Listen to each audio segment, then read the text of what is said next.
Well, I mean, the Second Amendment gives us the right to bear arms, and I don't want to mess with that.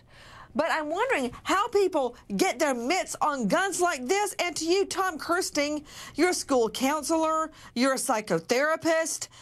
Is the reality that no matter how much you control guns, you're going to get people like this shooter? And I'm not willing to blame all this on somebody saying, oh, he had Asperger's. I'm not having that being blamed. Right, me neither. I'm not blaming that at all. But I can tell you the profile of this kid already before any news stations came on. Number one. Oh, as a kid, I'm speaking as a as a high school counselor and having dealt with kids prior to becoming adults.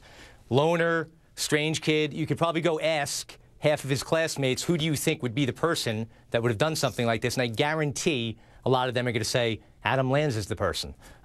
His awkwardness. One thing that hasn't been addressed either is, going into this classroom and taking the lives of these innocent kids. Was he in so much pain himself that he felt perhaps everybody else feels the same way I do? They live my existence, and now I'm going to take their pain away by killing them all? Who knows? Or was he just a crazy sociopath that was out for blood, hated the world because he didn't know how to connect with people? Who knows? With me right now, Richard Novia. I'd like your response to what the shrink said. In agreement with what he said, I don't believe that he would be considered by the student body or people he interacted with as the person who would someday go and kill 20 children and 7 adults. I can't agree with that at all. I actually spent a lot of time with him.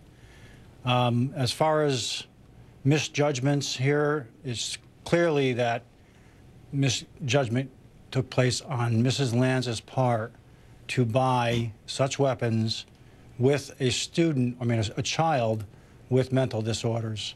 There's where the problem lies. But all this business about him having a mental disorder.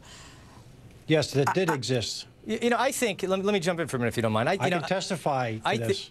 I think that, our whole world, this kid is a native to violence. That's what he's born into. That's what his reality is, like a lot of I keep calling him a kid, young adults. Me, when we were kids, we played duck hunt.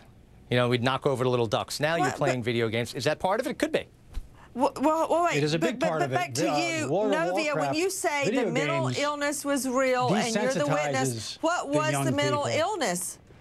Richard, what was the mental illness you're referring to? These are Asperger's part of it. There were other mental disorders that he dealt with, but also the idea that he couldn't feel the sensation of pain, burning, cutting, things like that.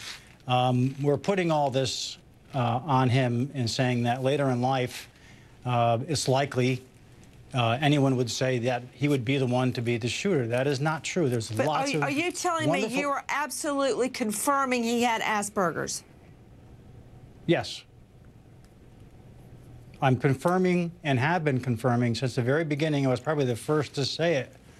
These conditions existed.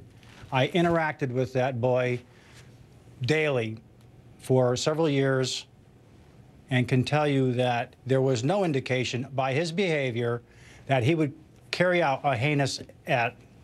Okay.